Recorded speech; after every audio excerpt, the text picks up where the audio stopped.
Praise the Lord. കർത്താവിൻ്റെ ധന്യ തിരുനാമം വാഴ്ത്തപ്പെടുമാറാകട്ടെ. ഞാൻ ക്രിസ്തുവിൽ സ്നേഹിക്കുന്ന എല്ലാ ദൈവമക്കൾക്കും ഒരു പ്രഭാത വന്ദനം കൂടെ അറിയിക്കുന്നു. സങ്കീർത്തനക്കാരൻ ഇപ്രകാരം പാടുന്നു: യഹോവയെ സ്നേഹിക്കുന്നവരെ ദോഷത്തെ വെറുപ്പീൻ, അവൻ തന്റെ ഭക്തന്മാരുടെ പ്രാണനെ കാക്കുന്നു, ദുഷ്ടന്മാരുടെ കയ്യിൽ നിന്നും അവരെ വിടുവിക്കുന്നു. ദൈവത്തെ സ്നേഹിക്കുന്നവർക്ക് ലഭ്യമാകുന്ന നിരവധി നന്മകളും അനുഗ്രഹങ്ങളും വിശുദ്ധ വേദപുസ്തകത്തിൽ രേഖപ്പെടുത്തിയിട്ടുണ്ട്. അതുപോലെ ദൈവത്തെ സ്നേഹിക്കുന്നവരുടെ സ്വഭാവ ഗുണങ്ങൾ എന്തെല്ലാം ആയിരിക്കുമെന്നും എന്തായിരിക്കണമെന്നും തിരുവചനത്തിൽ ഉടനീളം രേഖപ്പെടുത്തിയിട്ടുമുണ്ട്. ഇവയെക്കുറിച്ചെല്ലാം ഇന്ന് പ്രഭാതം വിവരിക്കുവാൻ സമയം പോരാ. ദൈവത്തെ സ്നേഹിക്കുന്നവർക്ക് ഉണ്ടായിരിക്കേണ്ട വളരെ പ്രധാനപ്പെട്ട ഒരു ഗുണത്തെക്കുറിച്ചാണ് ഭക്തൻ ഈ സങ്കീർത്തനത്തിൽ പരാമർശിച്ചിരിക്കുന്നത്. ദൈവത്തെ സ്നേഹിക്കുന്നവർ ദോഷത്തെ വെറുക്കണം എന്നാണ് സങ്കീർത്തനക്കാരൻ ആവശ്യപ്പെടുന്നത്. പലരും രക്ഷിക്കപ്പെടുമ്പോൾ പാപം ചെയ്യുന്നത് നിർത്തുകയും പലതും ഉപേക്ഷിക്കുകയും ചെയ്യും എന്നുള്ളതിന് സംശയമില്ല. എന്നാൽ ദോഷം ചെയ്യാതിരുന്നാൽ മാത്രം പോരാ, പാപത്തെ ശത്രുവായി കാണുകയും അതിനോട് വെറുപ്പുള്ളവരായി തീരുകയും ചെയ്യണമെന്നാണ് ഇതിലെ ഉള്ളടക്കം. ക്രിസ്തീയ ജീവിതം ഒറ്റക്കുതിപ്പിൽ ലക്ഷ്യസ്ഥാനത്ത് എത്തുന്നതോ ചില ദിവസങ്ങൾ കൊണ്ടോ മാസങ്ങൾ കൊണ്ടോ തീരുന്നതുമല്ല. കാലങ്ങൾ പലതും കടന്നു പോകുമ്പോൾ മനുഷ്യർ സമ്മർദ്ദങ്ങൾക്ക് വഴിപ്പെടുകയും ശത്രുവിൻ്റെ നിരന്തരമായ പ്രലോഭനങ്ങൾക്ക് വഴിച്ചിരിയുവാനുള്ള സാധ്യതയും വളരെയാണ്. ഇങ്ങനെയുള്ള സന്ദർഭങ്ങളിൽ ഒരു കാലത്ത് ഉപേക്ഷിച്ച് കളഞ്ഞ പലതും അവരുടെ ജീവിതത്തിലേക്ക് മടക്കിയെടുക്കുകയും പിന്നീട് അതിൽ നിന്നും മോചനം നേടുവാനാകാതെ ജീവിതം തകർന്നു പോവുകയും ചെയ്യുവാനുള്ള സാധ്യതകൾ വളരെ കൂടുതലാണ്.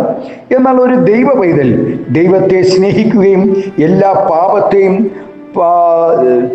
പാപമായി കാണുകയും അതിനോട് വൈരാഗ്യ ബുദ്ധിയോടുകൂടെ ഇടപെടുകയും അതിനെ വെറുപ്പോടും അവജ്ഞയോടും കൂടെ കാണുകയും ചെയ്യുമെങ്കിൽ പ്രലോഭനങ്ങളിൽ വീഴാതെയും ദൈവസ്നേഹത്തിൽ നിന്നും അകന്നു പോകാതെയും കഴിയുവാനിടയാകും. സാത്താൻ്റെ പ്രലോഭനങ്ങൾക്ക് വഴിപ്പെട്ടാണല്ലോ മനുഷ്യൻ പാപത്തിൽ വീഴുന്നതും ദൈവത്തിൽ നിന്നും അകന്നു പോകുന്നതും. ദൈവം മനുഷ്യരെ അവരുടെ ക്രിയകൾ നിമിത്തം എത്ര തന്നെ ശിക്ഷിച്ചാലും, ദൈവം മനുഷ്യർക്ക് എത്ര നന്മകൾ കൊടുത്താലും അവർ ദൈവത്തോട് മത്സരിക്കുകയും ദോഷം ചെയ്ത് കൊണ്ടേയിരിക്കുകയും ചെയ്യും.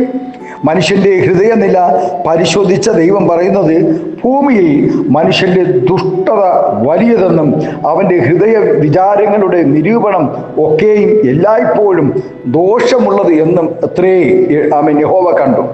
ഈ നീതിയിൽ സ്ഥിരപ്പെടുന്നവൻ ജീവനെ പ്രാപിക്കുന്നു, ദോഷത്തെ പിന്തുടരുന്നവനോ അവൻ്റെ പ്രാണൻ മരണത്തിനായി പ്രവർത്തിക്കുന്നു. അവൻ്റെ ഹൃദയത്തിൽ വക്രതയുണ്ട്, അവൻ എല്ലായ്പ്പോഴും ദോഷം വിചാരിച്ച് വഴക്കുണ്ടാക്കുന്നു. അതുകൊണ്ട് അവൻ്റെ ആപത്ത് പെട്ടെന്ന് വരും, ക്ഷണത്തിൽ അവൻ തകർന്നു പോകും. പ്രതിശാന്തി ഉണ്ടാകുകയുമില്ല.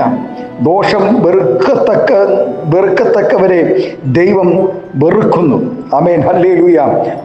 അവൻ ദോഷം വെറുക്കാത്തവരെ ദൈവവും വെറുക്കുന്നു എന്ന് തിരുവചനത്തിൽ നമുക്ക് കാണുവാനിടയാകുന്നു. ഇതിലുള്ള പരിഹാരമാർഗം ദൈവസ്നേഹം കൊണ്ട് ഉള്ളം നിറയ്ക്കുക എന്നതാണ്. ദൈവത്തെ ആത്മാർത്ഥമായി സ്നേഹിക്കുന്നവർക്ക് ദോഷം ചെയ്യുവാൻ കഴിയുകയില്ല. ഉപവാസങ്ങളിലും പ്രാർത്ഥനകളിലും നാൾതോറും സ്തോത്രം ഹല്ലേലൂയ ഉത്സാഹമുള്ളവരായി തീരും. കർത്താവ് പറയുന്നു, ഉപവാസത്തിലും പ്രാർത്ഥനയിലും അല്ലാതെ ഈ ജാതി നീങ്ങിപ്പോകയില്ല. പാപം ചെയ്യുവാനുള്ള വളരെ പ്രലോഭനങ്ങളിൽ കൂടെ കടന്നുപോയ വ്യക്തിയാണ് യോസഫ്. എന്നാൽ ദൈവത്തെ എന്തിനേക്കാളും അധികം സ്നേഹിച്ചിരുന്ന ആ ഭക്തൻ സ്വത്രം അധികം ദൈവത്തെ സ്നേഹിപ്പാനും ഭയപ്പെടുവാനും ഇടയായി. അതുകൊണ്ട് ദോഷം ചെയ്യുവാൻ ദൈവം അനുവദിച്ചില്ല. പത്രോസും യോഹന്നാനും മറ്റ് സ്വത്രം ചില ശിഷ്യന്മാരും തങ്ങളുടെ പടകും വലയും ഉപേക്ഷിച്ച് യേശുവിനെ സ്നേഹിച്ചു, യേശുവിനെ അനുഗമിച്ചു. യോബെന്ന ഭക്തനെ കുറിച്ച് പറയുന്നത്, ദൈവം പറയുന്നത് ദോഷം വിട്ടകന്നവനാണെന്ന്. ദൈവത്തെ സ്നേഹിച്ചു യഹോവയ്ക്ക് പ്രസാദമുള്ളത് ചെയ്യുന്നവനാണ് ആസാ രാജാവ്. ദൈവത്തെ സ്നേഹിക്കുന്നവർ ദോഷത്തെ അവജ്ഞയോടുകൂടെ കാണുകയും അതിനോട് നഖശിരാന്തം എതിർത്ത് നിൽക്കുകയും ചെയ്യേണ്ടതാണ്. അങ്ങനെ ദോഷത്തെ വെറുക്കുന്നവരുടെ പ്രാണനെ ദൈവം കാത്തു സൂക്ഷിക്കുകയും ചെയ്യും. ആകയാൽ നമ്മുടെ ഹൃദയത്തിൻ്റെ നില നാം തിരിച്ചറിയുകയും ദൈവത്തോടുള്ള സ്നേഹത്തിൽ മുതിർന്നു വരികയും ദോഷത്തെ വെറുക്കുകയും ചെയ്യാം. അതിനായി ഈ പ്രഭാതം ദൈവം നമ്മെ ഒരുക്കട്ടെ. എന്ന ദൈവകരങ്ങളിൽ നമുക്ക് ഏൽപ്പിച്ചു കൊടുക്കാം. ഒരു നിമിഷം നമുക്ക് പ്രാർത്ഥിക്കാം.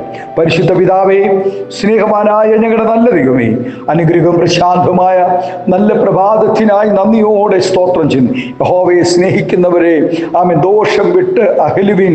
അവൻ തൻ്റെ ഭക്തന്മാരുടെ പ്രാണനെ കാക്കുന്നു, ദുഷ്ടന്മാരുടെ കയ്യിൽ നിന്നും അവരെ വിടുവിക്കുന്നുവെന്ന് കർത്താവെ തിരുവചനം പറയുമ്പോൾ ഞങ്ങൾ ദോഷം ചെയ്ത് ഞങ്ങളുടെ പ്രാണനെ നഷ്ടപ്പെടുത്താതെ ഇന്ന് പകൽക്കാലം ദൈവസന്നിധിയിൽ ഞങ്ങളുടെ സ്വന്തം ജീവിതത്തെ പൂർണ്ണമായും ഏൽപ്പിച്ചു. കർത്താവെ ദൈവസന്നിധി ഞങ്ങൾ ഹല്ലേലൂയ ദൈവത്തെ സ്നേഹിച്ച് നല്ല സ്നേഹിതനായി, അബ്രഹാമിനെ പോലെ ദൈവത്തിൻ്റെ സ്നേഹിതനായി, ദാവീദിനെ പോലെ ദൈവത്തിൻ്റെ ഹൃദയപ്രകാരമുള്ള മനുഷ്യനായി ഞങ്ങൾ ഈ ഭൂമിയിലായിരിക്കാൻ പരിശുദ്ധാത്മാവ് സഹായിക്കണമേ.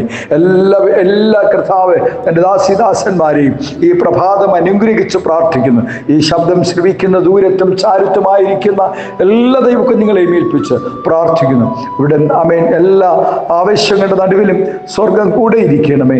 രോഗികളായിരിക്കുന്നവരുണ്ട്, മാനസിക നിരാശകളിലായിരിക്കുന്നവരുണ്ട്, വാർദ്ധക്യ നിലയിലായിരിക്കുന്ന പ്രിയപ്പെട്ടവരുണ്ട്, ഏകാന്തതയുടെ അനുഭവങ്ങളിലായിരിക്കുന്നവരുണ്ട്, ബാധ്യതകളുടെ നടുവിൽ പകച്ചു നിൽക്കുന്ന പ്രിയപ്പെട്ടവരുണ്ട്. കർത്താവേ സ്തോത്രം. തലമുറകളെ ഓർത്ത് കരയുന്ന മാതാപിതാക്കളുണ്ട്. ദൈവസഭയെ ഓർത്ത് ജനത്തിൻ്റെ കർത്താവേ സ്തോത്രം മാനസാന്തരത്തിനെ ഓർത്ത് കരയുന്ന എത്രയോ ദൈവഭക്തന്മാരുണ്ട്. അവരെല്ലാം ഞങ്ങൾ ഓർക്കുന്നു കർത്താവേ. ഇന്ന് പകൽക്കാലം ഉപജീവനമില്ലാതെ ഭാരപ്പെടുന്ന പ്രിയ കുഞ്ഞുങ്ങളെ ഞങ്ങൾ ഓർക്കുന്നു കർത്താവേ. ഭവനമില്ലാതെ ഭാരപ്പെടുന്നവരെ ഞങ്ങൾ ഓർക്കുന്നു. സ്തോത്രം. ഈ ഭൂമിയിൽ കർത്താവേ എന്തിനു വേണ്ടി ആഗ്രഹിച്ച് ദൈവത്തിന് കരയുന്നുവോ പ്രാർത്ഥിക്കുന്നുവോ ഈ ആണ്ട് തൻ്റെ കുഞ്ഞുങ്ങൾക്കായി അത്ഭുതങ്ങളെ ചെയ്യണമേ എന്ന് പ്രാർത്ഥിക്കുന്നു. പിതാവിൻ്റെയും പുത്രൻ്റെയും പരിശുദ്ധാത്മാവിൻ്റെ നാമത്തിൽ അങ്ങയുടെ കുഞ്ഞുങ്ങളെ എല്ലാവരെയും അനുഗ്രഹിച്ച് പ്രാർത്ഥിക്കുന്നു. ആത്മീയ ഭൗതിക നന്മകൾ നൽകി മാനിക്കണം, ആദരിക്കണം, അനുഗ്രഹിക്കണം, മഹത്വം എടുക്കണം. യേശുവിൻ്റെ നാമത്തിൽ കൃപയോടെ പ്രാർത്ഥന കേൾക്കണമേ സ്വർഗീയ നല്ല പിതാവേ. ആമേൻ, ആമേൻ, ആമേൻ. Thank you. God bless you. ദൈവം എല്ലാവരെയും ഈ പ്രഭാതം ധാരാളമായി അനുഗ്രഹിക്കട്ടെ. കർത്താവിൻ്റെ ദാസിദാസന്മാരെയും നമുക്കധികം കർത്താവിനെ സ്നേഹിക്കുകയും സ്വന്തം കർത്താവിൻ്റെ നല്ല സാക്ഷികളായി തീരുവാൻ സ്വന്തം നമുക്ക് ഉത്സാഹിക്കാം. Thank you.